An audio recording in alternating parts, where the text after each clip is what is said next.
Hello, everyone.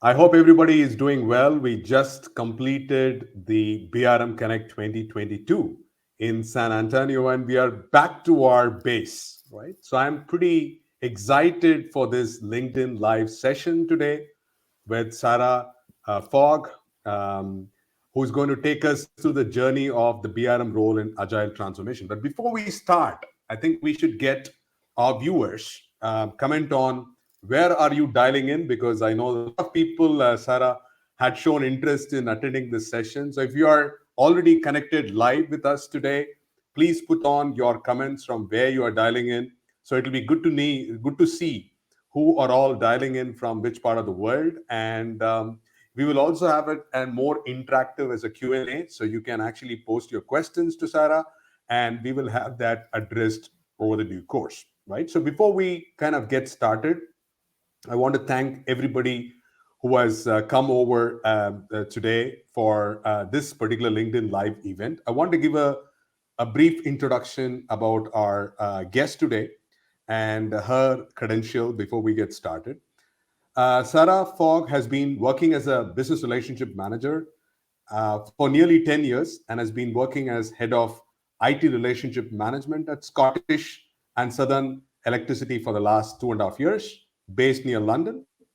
She has broad IT experience gained across various sectors, utilities, FMCG, and higher education. Sarah is passionate about the potential of people and relationships demonstrated by building high performance teams and developing BRM capability in colleagues and direct reports. Sarah was a founding member of the BRM Institute and a frequent speaker at BRM forums and conferences. She's also passionate about volunteering and is serving on the BRM Institute board of directors as vice chair, as well as road running captain for local athletics club. So, welcome, Sarah. It's great to have you on board, and pleasure to see you. And I hope you are getting away from the jet lag after the conference. Yes, thank you, Suresh. Yeah, it was a great adventure going over to Texas for BRM Connect. And yeah, I'm still recovering, but I'm really glad that I went over there. It was superb to be surrounded by 200 BRMs.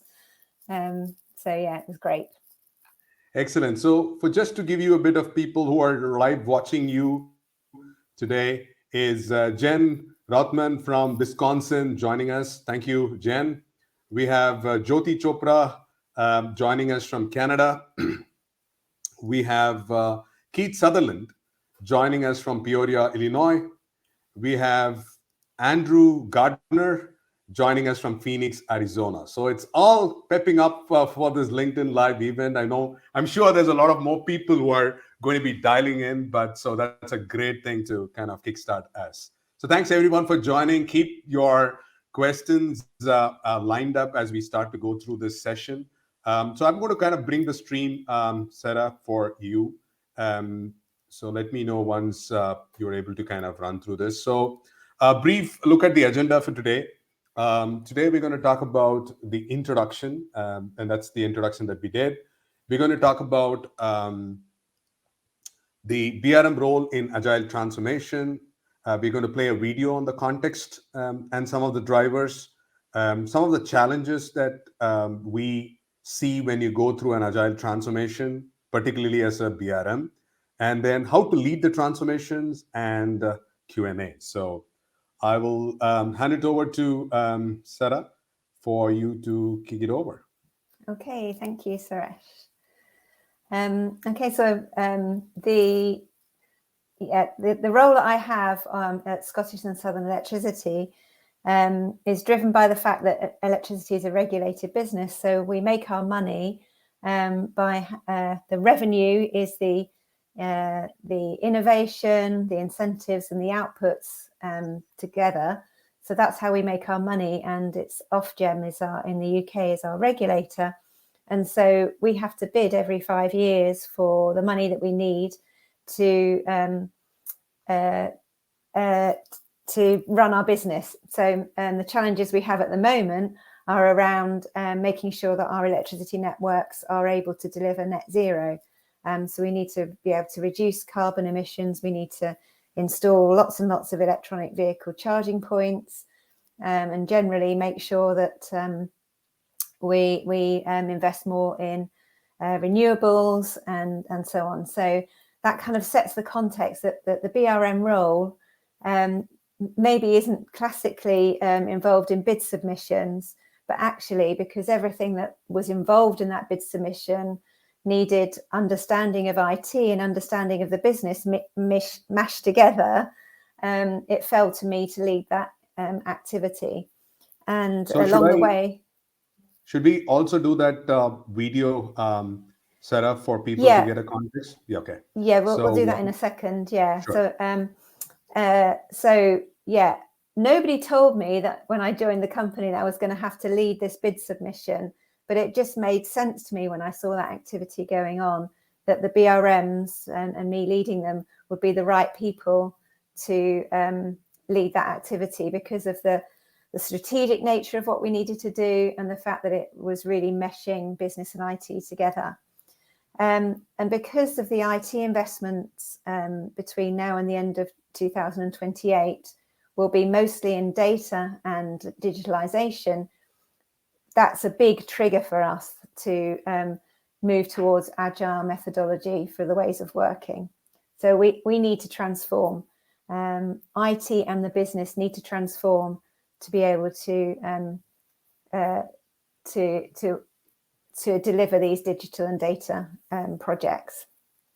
Oh, it's great to see everybody flashing up where they're joining from. It's they're joining us on part. Just want to give a shout out for the new people who joined. Suresh is joining from Chennai, India. We have Srinivas joining from Bangalore, again in India. We have Ellie Lee joining from the UK. So we have people from all over the world. Jeremiah joining us from Nigeria in Western Africa. That's great. We have a LinkedIn user from Reading in the UK. So that's Sarah, you're interacting a lot. Yeah. Lot of people are getting in hooked up. We have Clarkston who listened to Sarah's presentation as I heard it live. So, there's a repeat audience for you to come there and listen. Thank you so much for dialing in today. So either that means I did a great job and he wants to see it again, or I just wasn't clear and he's like still wondering what I was talking about. Right. And we have Suchitra Jacob from APMG joining us from Bangalore. Thanks, Suchitra. We have Christina. We did meet at the BRM Connect and she's joining us from Kansas City, Kansas. What a lovely crew here. We have Tess joining us from, she didn't put Tess, where are you now? You should put your location as we know, as you globetrot, where are you dialing from? So there's a lot of people joining it from all part of the world. And I'm so glad. So we have Rishi Chadha joining us from India. Thanks, Rishi, for joining. So keep it coming. We're going to talk about a quick video. So if I can... yeah, that'd be really good because the video was made by one of my colleagues and friends, actually. And it just explains in a nutshell exactly what it's all about for Scottish and Southern Electricity and for me in IT. Okay, Suresh, you're muted. Okay, now I think you should be able to hear. I'm going to just share my screen as we go through the video in a bit. So let me know once are you able to see the video? No, not yet. Okay, now I'll just see that.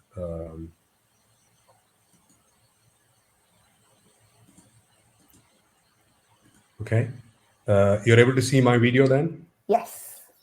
Okay, so let's see if we can hear the sound as well. Just want to make sure that, yeah, okay.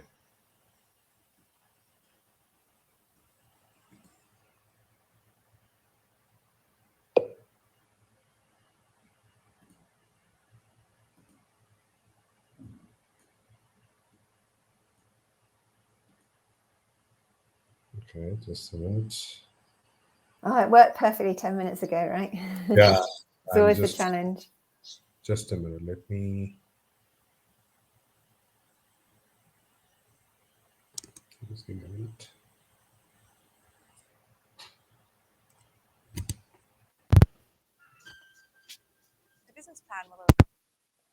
Very quiet. No sound.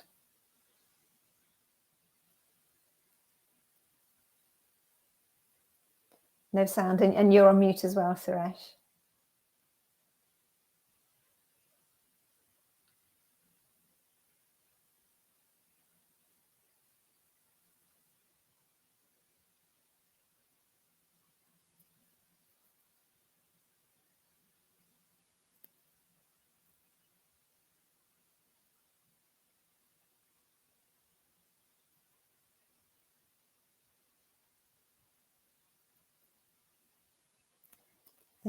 You're on mute. Okay, sure, sorry. I think we have a little bit of a challenge on the site.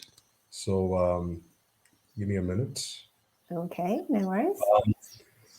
Right, so we'll get started, but I think because I think there's some problem on the video part, which we will probably give their people a context of what is important on that. But we can get this off to the next slide. Yeah. Okay, so the video would have explained exactly what we mean by the 5-year plan and what's important to the business and why IT is important to support that. So yeah, it was a nice little video with music and pictures. Just imagine, use your imagination. Yeah. So yeah, so as I said, the challenge that we have was the bid submission that I wrote for ED2. So just to give you some idea of the scale of it, the overall plan for electricity distribution 2, as it's called, 5-year plan, 2023 to 2028. The whole thing is a £4 billion bid, and the IT part of it was 200 million, and that's the part I was responsible for. And now we're just waiting to hear from our regulator Ofgem how much of that 4 billion they're going to be awarding to us. Historically, they'll never give you everything that you ask for, but then we'll be able to take the investment they're going to give us and turn it into a 5-year program for IT. Next slide, please, Suresh. That's the video slide, right? That's not going to work. Okay, so the challenges. Now, one minute. I think I got the problem where it is. So just give me a minute. Oh, you want to try the video now? The problem again. Just a minute. Okay, just put this one to. So while we're looking at that particular screen, just a reminder, RIO is revenue equals innovation, incentives, and outputs. So that's how we get our money. And ED2 is the name of the 5-year plan, electricity distribution 2. So we're just coming to the end of ED1, and we've been delivering systems of record, mainly asset management solutions, and CRM type solutions and those kind of things. Okay. In ED1. Okay. So let me just see this one to press on the screen. Look at the window, and okay. I hope you're able to see this screen, It's right? coming. Yep. Okay.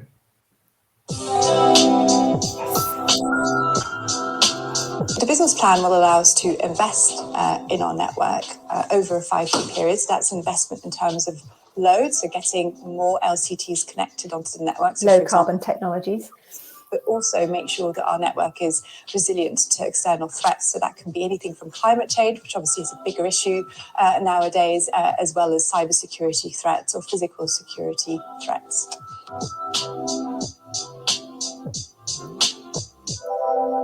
Our business plan was co-created with our customers and our stakeholders and is really designed to meet their needs in a changing world. There are a couple of really key aspects here. I think the first one is net zero, so supporting local authorities and local communities to achieve their ambitions in this space. I think that's going to be really critical over the next 5 years.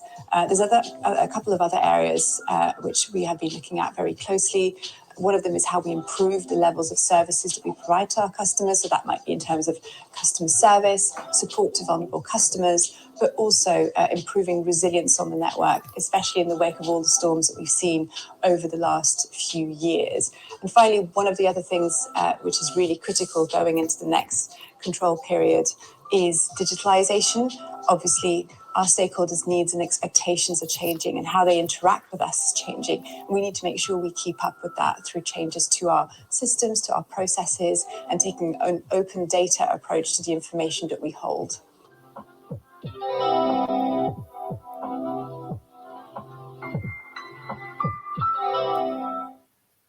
Okay, perfect. So I think we're getting back to Yes. this one, and try till you succeed. So just a minute as we start to get in. I'm going to just make some setting change. Okay, so you should be able to hear me, Sarah. Yes. Okay, so I've got a few people there. So Tezan says that great seeing again, Sarah and Suresh. Nice to see you, Tess. Keith says, fascinating that the bid was asked to be run by BRM, and it does make sense. But how daunting to find out you own it, right? So I think it's true. So any initial thoughts when you were interested with this responsibility, Sarah, about confidence of being? So yeah, when I heard that the bid was going on, I was like, who's leading it from IT? And it's like, well, don't know. We've got a solution architect, we've got a business analyst, but somebody needed to take the lead, and it just made sense out of the IT leadership team that it fell to me. Yeah, so I was up for the challenge. Although I have to admit that I didn't really see myself as owning the bid until about a year into it, and then I suddenly realised I suppose I'd walked into it without really quite realising that the role I was playing. And then I thought, oh yeah, this is actually really cool. I'm very, very glad to be in here.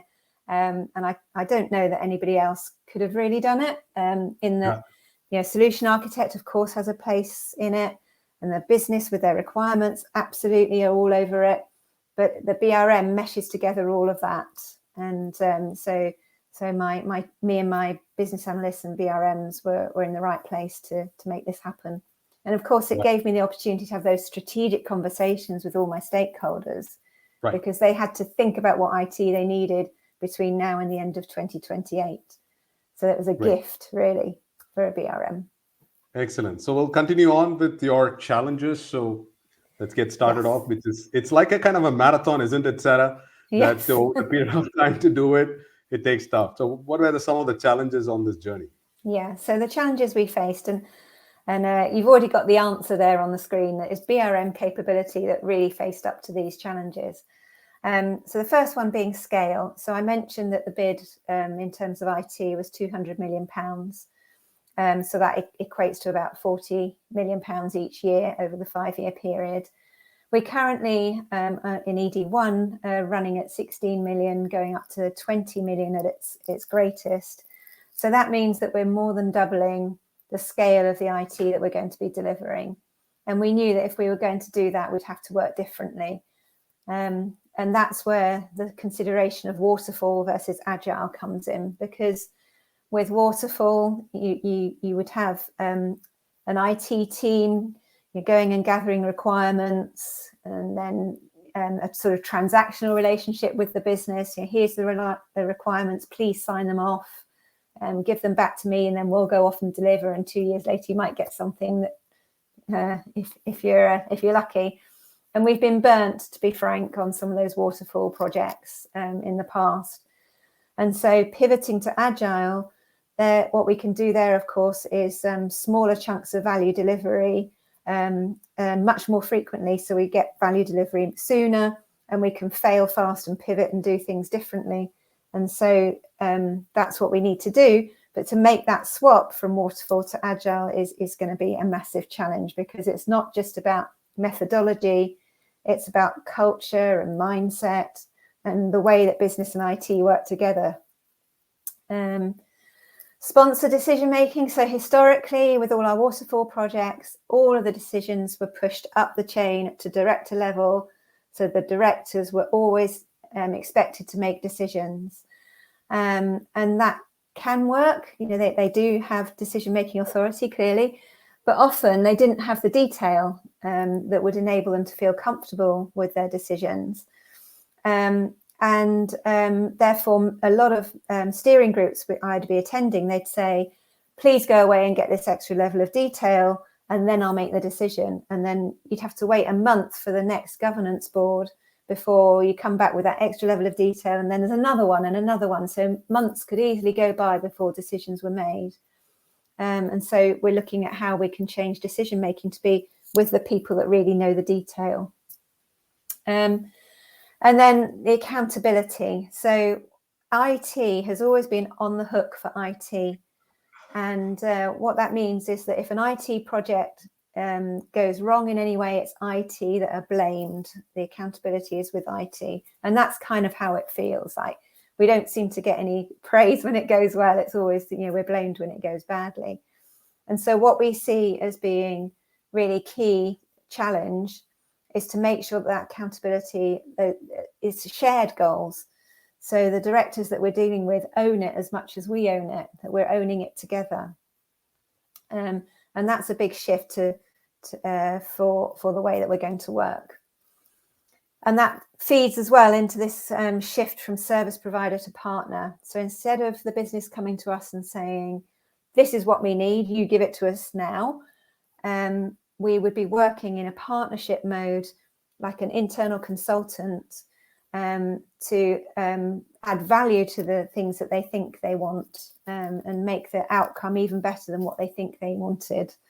And that relationship is absolutely where we're heading with BRM. But if we stayed as a service provider and view our stakeholders as customers and doing whatever they want all the time, then we'd never get the right outcome and the right business value overall. And maybe this is something that resonates with some of you on the call, that IT is always talked about in terms of the budget and the cost. And I've done that myself in this presentation. I've talked about the 200 million budget. I haven't talked about the 500 million value, right? So we often do that. And I think what Agile can help with is to articulate that value for every sprint that you do. So you're focused on how can I go after that value, as opposed to how much is this going to cost me. And then also we've recognised that cultural shift is needed.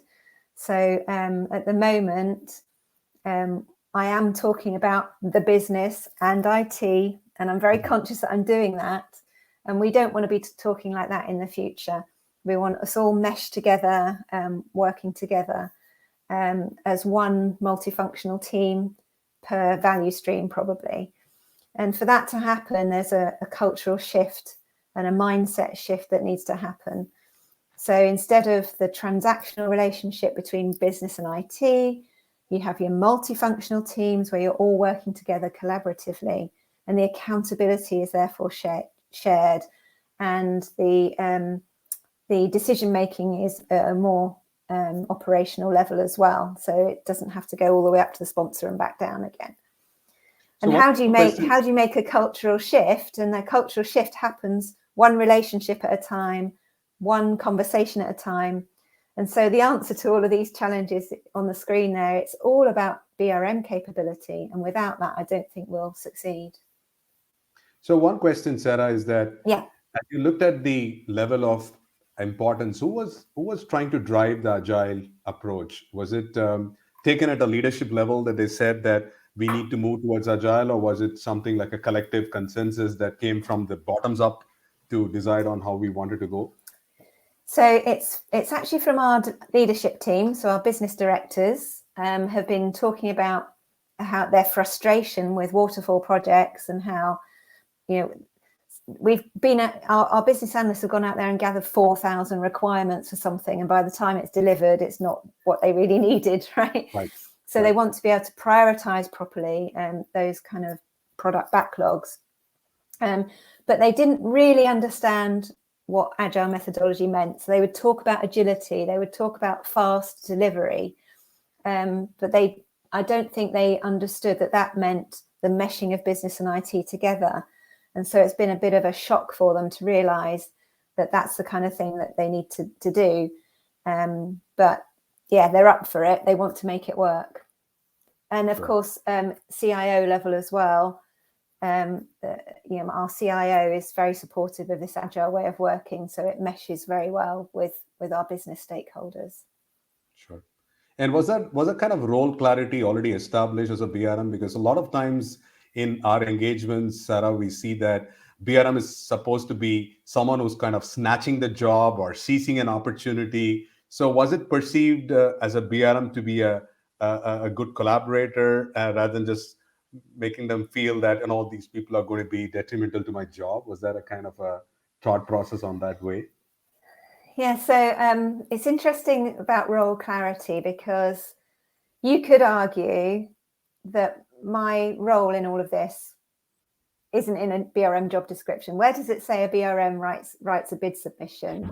Right. It does. It's not there, right? So I prefer to look at the BRM role as a set of capabilities that will apply themselves to whatever context you're in.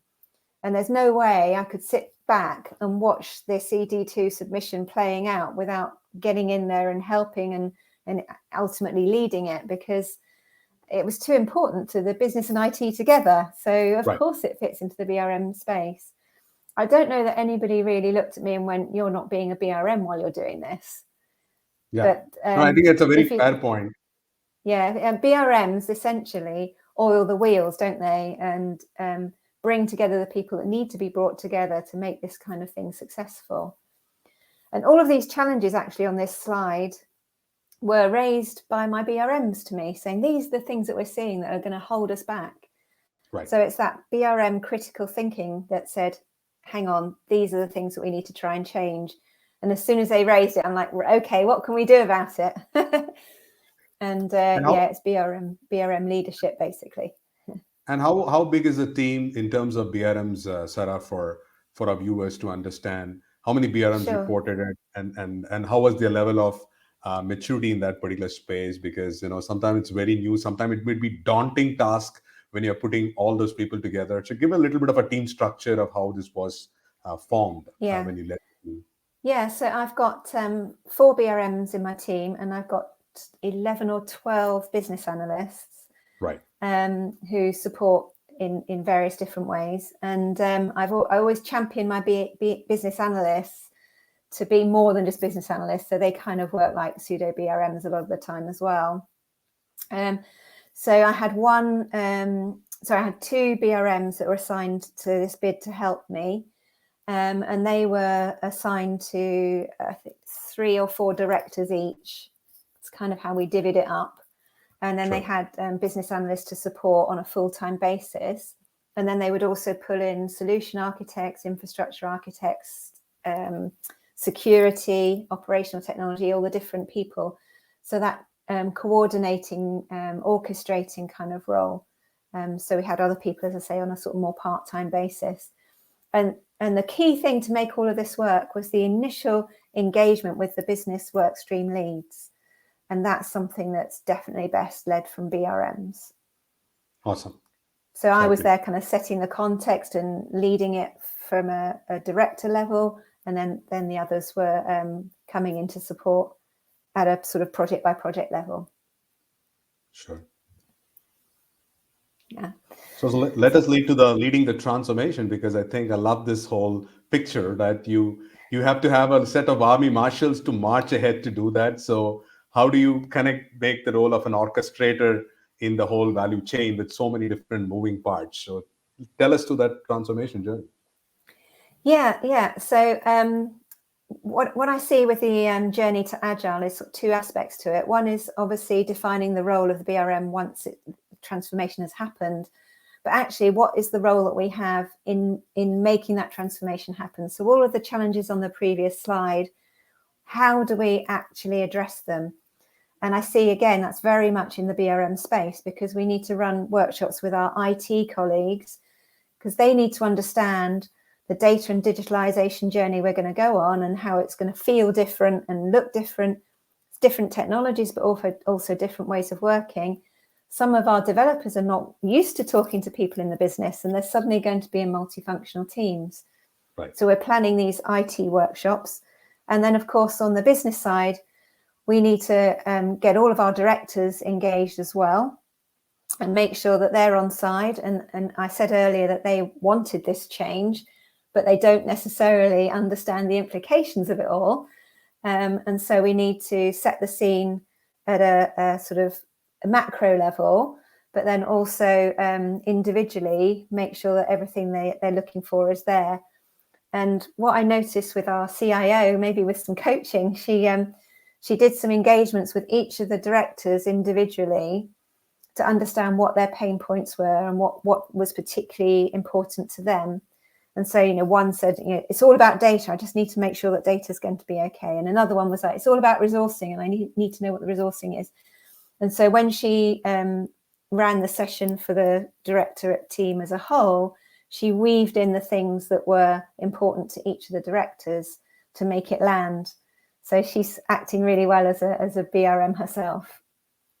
So those things are all happening. Of course, we need to define the target operating model in more detail. And that means the principles of Agile, but then what does it really mean? What are the capabilities we need? We need people to be trained in Scrum mastery. We need to have people trained in product ownership on the business side. Right. And those capabilities all need to be really understood. And so that's a key activity for us right now. And again, I don't think it could be done without BRMs thinking about both sides of this equation. Right. And then the resourcing strategy. So as I said, it's more than double the size in terms of scale. And if we don't take some intentional action, then what will happen is we'll end up with a huge number of contractors or contingent workers and maybe a couple of service providers filling up all the resource that we need. So we're making the intention that we want to recruit more permanent staff, and we need to be doing that now, ready for April the 1st. Right. Okay. And then practicing what we preach. So that what that really means is that as we go through this process, we need to deliver value on this quickly and make sure that as we learn lessons, we fail fast and then pivot. And so one of the lessons I learned was early on, I was talking to some of my stakeholders about, don't worry, because this is all going to be through Agile methodology. We'll do it in incremental deliveries. We'll realize the value quicker. And they were just irritated by me talking like that because they didn't get it. And it seemed to be that I was throwing methodology at them. I was preaching methodology at them. And so I took that feedback, don't preach methodology. So I had to pivot, learn that lesson. And now when I talk to the business, I talk about quick, small value drops. But I don't talk about Agile methodology with a capital A. So have a softer approach. And then my strategy will be after 6 months when we've been delivering all these bits of Agile value, that I'll be able to say to them, do you realize over the last 6 months you've been working in Agile methodology? Right. And then I'll have some stories to be able to tell the next one and the next one. Look over there, it was really successful. Do you want to do it too? Well, I think you've made a great point. A couple of points for me as a takeaway is BRMs are good storytellers. So you are a storyteller to tell people about the journey, but also to the point of the lesson learned. Today, business doesn't care about whether it's Agile, DevOps, Lean, IT service management. It's about business value, right? So as you start to demonstrate business value through incremental manner, obviously they start getting engrossed on what you are supposed to tell. So it's probably much more than doing in action and showing results rather than just talking, because I think sometimes people get that fatigueness. There's so much jargons and acronyms being thrown over. But the actual reality, the proof is in the pudding. So can we get that value demonstrated to that? So that's a very interesting part. So one question on this one is, was the BRMs also involved in the business capability road mapping exercise? Because you really touched upon a very key element of what capabilities do we have as a team to make this successful, right? Because there are so many different moving parts to it. Resourcing is one part. The capability of people to have the right education in terms of Scrum, product owners, hiring in the right people, not as contractors, because you need to have a skin in the game for a longer period of time. So how was the whole business capability road mapping exercise done, and how much was BRM's contribution into that space? Yeah, so we had some help. So we had a consultant come in to help us, and I was front and center in his face saying, "This is what you need to make sure you make sure that you involve BRMs, and BRMs know both sides of this fence. You need to make sure that that's really well understood. But also, we're not necessarily experts in Agile, so we all need to have our training and understand how it works. And the business side also very much needs that training in how to be a product owner and so on. So as he was working on the business capability mapping, we were very engaged, but he was leading it, I have to say. Awesome. Excellent. Yeah. So affecting cultural change, again, this, I think I said before, the business relationship managers are the ones, and the business analysts, who are talking to the business and IT on a daily basis. And so we need to be intentional about the way we use language and get messages across in our day-to-day dealings with everyone to make that cultural change happen. And then the last point on this slide about letting go is the BRM has a key role in setting up the multifunctional teams to deliver value. But then once it's up and running, we need to step back and allow those teams to do their thing, to prioritize the product backlog and make sure that all of that is going well. And then the BRM would go on to the next multifunctional team or the next set of value to deliver. But also keep an eye on the longer term strategy. So there'd always be what I might call a project assurance role in sure. Old language, to make sure that as these multifunctional teams are delivering their value drops, that they're still moving in the right direction towards the longer term roadmap and strategy, and they haven't gone off on a tangent. Yeah, so I think that's the letting go bit, which is sometimes quite hard for BRMs. Absolutely. There are a couple of things that you just touched upon really resonated with me. One is the vocabulary. If you talk to Aaron Barnes, he would say very specifically the language matters and how we need to use it. So as BRMs, as you watch these episodes, please be aware of using the right terminology, right vocabulary. If you're in doubt, look at the post and online campus, and we will also post a link to using the right vocabulary with your stakeholders, because it matters. Like, vocabulary matters a lot.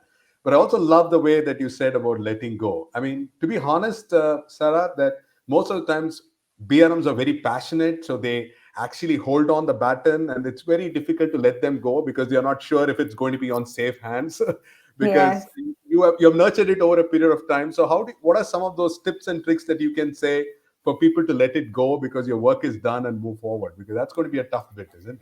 It is, and I don't think that's a change though. On Agile versus Waterfall, I think BRMs generally, they've had something for a long time sometimes, and handing over can be a challenge. So the way that I motivate my team to let go is to give them the new thing that they need to work on, right. The new shiny, exciting thing. And I always talk about delivery being boring, right? Once we get to the point of knowing what we're doing and moving into delivery, let the people that get a kick out of delivery do that. And we'll go on to the more exciting unknown space. And also just to be really clear about an ongoing role as more sort of assurance of the strategic direction, and nothing more than that. But of course, it does also help if the capability of that multifunctional team is high. So all of the elements of training and product ownership and accountability need to be there to make that effective. Excellent. So let's park it off and ask for questions, because there are questions coming over. So let's see where it is. So first question is from, let's say,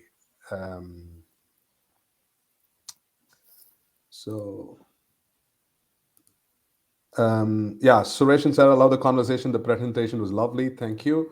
One of the questions is from Jeff. Jeff says, Really like the list of challenges. How are you measuring success on them? Basically, with the challenges that you talked about. Any thoughts on that? Any kind of a Measuring the challenge? success. Yeah. How do you measure it? Yeah, so a lot of them wouldn't lend themselves to metrics, would they? But some of them would. So where you've got value streams and multifunctional teams set up, then you can measure how many items of value have been delivered in each sprint. So you can certainly do that. But can you measure the quality of relationships? Yes, I suppose you do that with your stakeholder maturity matrix and so on. But yeah, that's given me some food for thought. Thank you, Jeff. I need to think about how to baseline and how to measure going forward. Thank you. Excellent. And one thing coming from Keith, it's so cool to hear that it is not just about the content from BRM, but also about understanding agile concepts, not just doing agile, but being agile. So hear me out in terms of, was there a resistance within the BRMs to pick up agile as an education, to understand about Scrum, the agile principles? Because many times when we talk with BRMs, they say, you know what, we don't need to know agile. We will just manage that. But how can you really do that without even understanding that concept?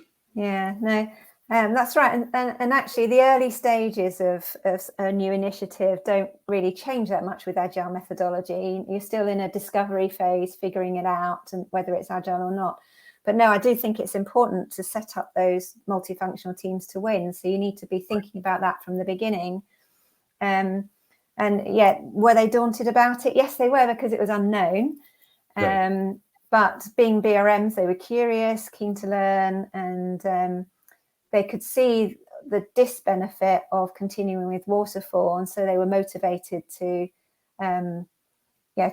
change the way they worked, one way or another. Sure. And that curiosity is a key capability in a BRM, isn't it? And so they were up for change. Yeah. But yeah, and also, to be frank, they were worried that they wouldn't have a role after Agile Transformation happened, because, well, product owners and product analysts are going to be sitting in that IT BRM space. I'm like, yes, isn't that great? So now we can focus on the more strategic stuff.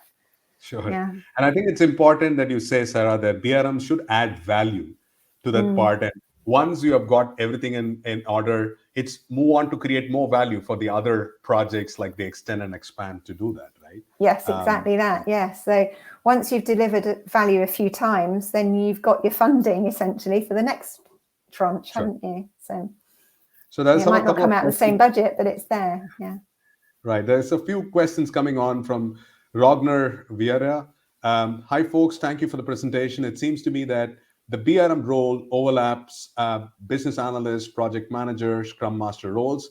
How can we define clear boundaries of each role? I think this is a brilliant question because it's all about very thin gray line between the parts. So any thoughts, Sarah, about how you went about defining the boundaries between the different roles? So I might be a little bit controversial here, but I'm going to say I don't really define the boundaries. Okay, sure. So I mean, clearly people have their job descriptions, but and the business analyst is going to be the one that documents stuff and puts stuff in DevOps and so on, rather than the BRM. But if they actually behave like a BRM in terms of they're setting up engagement meetings and so on, that's fine. Like, let them do it. And PMs as well, absolutely have to have relationship management as a core skill. And I'm not saying, so I wouldn't say a PM doesn't do relationship management and a BRM does. Everybody has to. And likewise, there will be times when a BRM will flex a little bit. And if it's just a small piece of analysis to do, it's not worth bringing a BA on board, I'll do it, kind of thing. Sure. So I really like a high functioning team to be flexible in its roles, and to have all of the capabilities in one team, and then be flexible about how they work together. That might not be on message from the BRM Institute, but that's kind of... Well, that's practical. That's very pragmatic, because at the end of the day, if someone drops the ball, we all are equally accountable. So from a shared ownership perspective, everybody in the value chain will have to bring that value. So it doesn't matter who does that. And as long as you don't worry who gets the credit, It's going to be an absolute no-brainer. There's a few kind of questions coming in. Thanks, Sarah, for that. We often hear of the metric TTM, time to market. This is from Ruchika Mehta. How do we measure TTV or time to value? Any tips or takeaways on effectively measuring time to value? Yeah, so that's so it's a completely different scale, isn't it? Waterfall versus agile. So yeah, so if you're in a waterfall world, it can take 2 years to get to the point of value, can't it? But then you get a load of value all at once, and then you get even more value over the first 6 months of using a solution as it embeds. But I think the time to value for agile, you should have that with each of your sprints. So it depends on the nature of what you're doing. If you're doing a sort of data type project, then you might be able to do very quick sprints. Every couple of weeks, you have a new pipeline, and you can easily see the value each 2 weeks. Sometimes the sprints might be 6 or 8 weeks.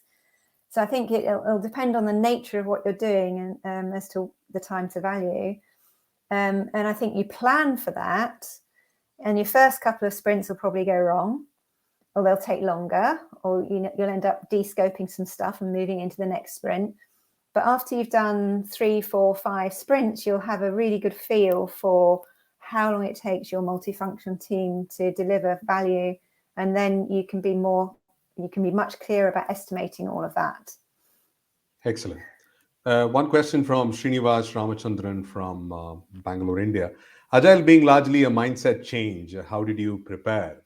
And this is again going back to the cultural shift of from waterfall to agile, because people have resistance to change. So any initial thoughts about creating that mindset change before they get into doing Scrum? And I think the main one is to figure out what's in it for them.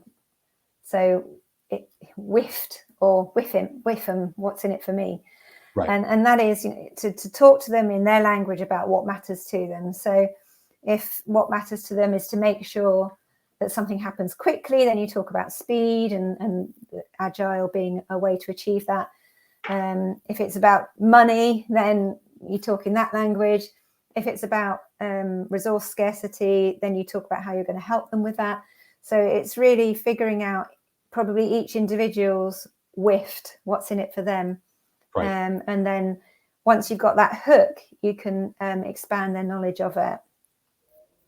Very good, right? Because that's important, that people don't care about your business profitability. How is it going to help me to progress in my career and improve my productivity and stuff? And one interesting question, follow-up from Srinivas is, you did talk about a couple of sprints you failed, right? How do you handle failed sprints? Because it sometimes demoralizes people. Oh, you know what? We started with Agile and it failed. Let's stop Agile. So how do you prevent them from getting demoralized? It's saying it's a part of the game, and then start running up forward. So a lot of it is about expectation management. So the first time you do a sprint, you set the expectation. The chances of this being successful is pretty small. Right. We'll do our best to make it successful, but it's likely to fail in some way. Right. So you set that expectation from the beginning, and then if it goes well, then everybody's happy, right? But if you have an unexpected failure, then you need to acknowledge it straight away and just go, yeah, this did fail. Why did it fail? And then let's learn the lessons and quickly move on. So it's one of the experiences I had was with a supplier who just thought they knew what they were doing but didn't engage with us strongly enough. So we had to have twice daily stand-up meetings instead of just once daily for a while. So they got much closer to us, and we could almost on an hourly basis understand that what they were doing. So you pivot and change depending on what you learn. And it's about that not having a fear culture. I think the expression is psychological safety. Right. That when you set up your multifunctional team, you allow them to explore and experiment and potentially fail. And nobody blames them. There's you have accountability, but you don't have blame. Excellent point, right? The quiet emphasis on psychological safety, where you can be at yourself, and even if it fails, it's fun. It's interesting, Sarah, that Spotify has got a wall called the failure wall. So they publicize failure one. I mean, think about it. People tend that failure means something to look down, but they embrace failure and they think that, you're not alone. So that gives It's them the part of the psychological, journey. Yeah. right? It's a part of the journey to kind of run through it. So keep your questions coming. We have the last 10 minutes to go. Rishi says, value drop is much better word than agile. Yeah. The next LinkedIn user says, do you develop long-term plans to get a long-term investment view as well as short-term agile type roadmaps per projects? Absolutely. Yes. Yeah, so we have to do that anyway as part of our obligation to our regulator to have a roadmap of where we're going with our technologies. And then all of the things that we do in an agile way, our CIO will not let us do anything in an agile way unless it's feeding to the longer term roadmap. We have very little buy-in for doing really tactical short-term things. She won't allow it, which I think is a really strong standpoint and one that I support. Sure. And the next question is from Jeff saying that, do you connect the sprints to roadmap and strategy? How often? Because you did talk about the minimum viable products being received every 2 to 4 weeks time. So how does it tie back to the roadmap and strategy? So how often do you review whether we are going in the right direction? So typically there would be monthly reviews on this, but it will depend on the length of the sprints. So you want to do these reviews after there's at least 2 sprints. I think the terminology that we tend to use is show and tell. That's something that happens maybe for each sprint. And then the value realization and the strategic direction would be every 2 or 3 sprints. So roughly monthly or bi-monthly. And absolutely, you have to do that. And that really is where the BRM role steps in, because your multifunctional team will be working down the product backlog and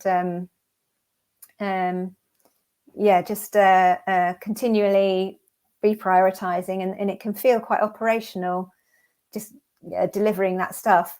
Very rewarding, right? Because there's loads of value being delivered all the time. But sometimes people in those teams can't necessarily lift their head and look ahead. So that's where the BRM role still exists. Excellent.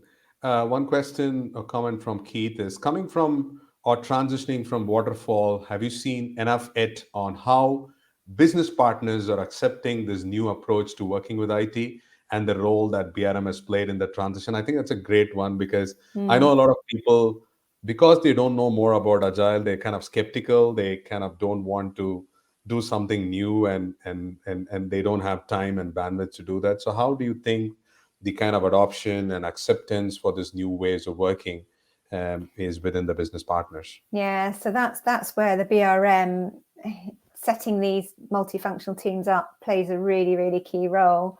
It's about making sure that the business partners understand it, and they'll be probably daunted to start with. And then it's about having those conversations that say, you're going to get value out of this really quickly. This is what we expect to happen. We want to work collaboratively with you, and that is going to change the nature of how we work.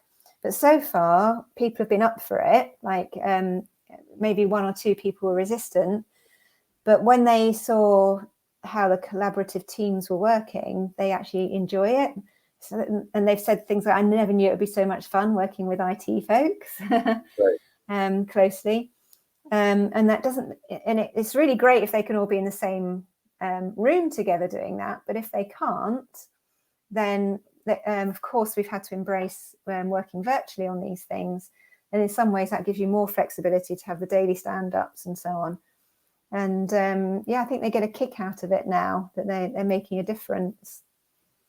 The main worry that still exists and is still a problem for us now is that the people that are great for those product owner roles are also great at their day job, and it's freeing them up. What can happen, which is a real pitfall, would be that you're assigned somebody to be in your multifunctional team who's not the best because they're more available. And what we've had to do is insist basically that we're not going to go ahead unless we have the right people. And then they have to backfill. And we provide money for that from the project, but that money isn't always the answer.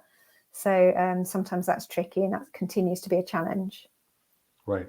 Next question is from Ellie. She says, could you give an example of the role that the BRM role plays once the MDT is set up? So can you Does just that clarify? mean multidisciplinary team? Multidisciplinary team, that's what I would guess. presume. Right. Yeah. Yeah, so yeah, the BRM, as I said, plays a really key role in setting it up, and setting it up to win, making sure those relationships are really solid. So one of the things I took away from the conference last week is relationship management isn't just about your relationship with the other people around you. It's about the relationships between those people as well. And making sure that all of those things are going well. And so they're comfortable there. And then once it's all set up and you've let go and moved on to your next thing, then you need to be in those governance meetings, for want of a better word. So every 2 to 3 sprint review of how things have gone and how they're going, and you're making sure then that everything is still steering towards the strategy, and you might have new things coming in that you need to pivot the strategy, and you're in that role to do that, and make sure that they're not going off course.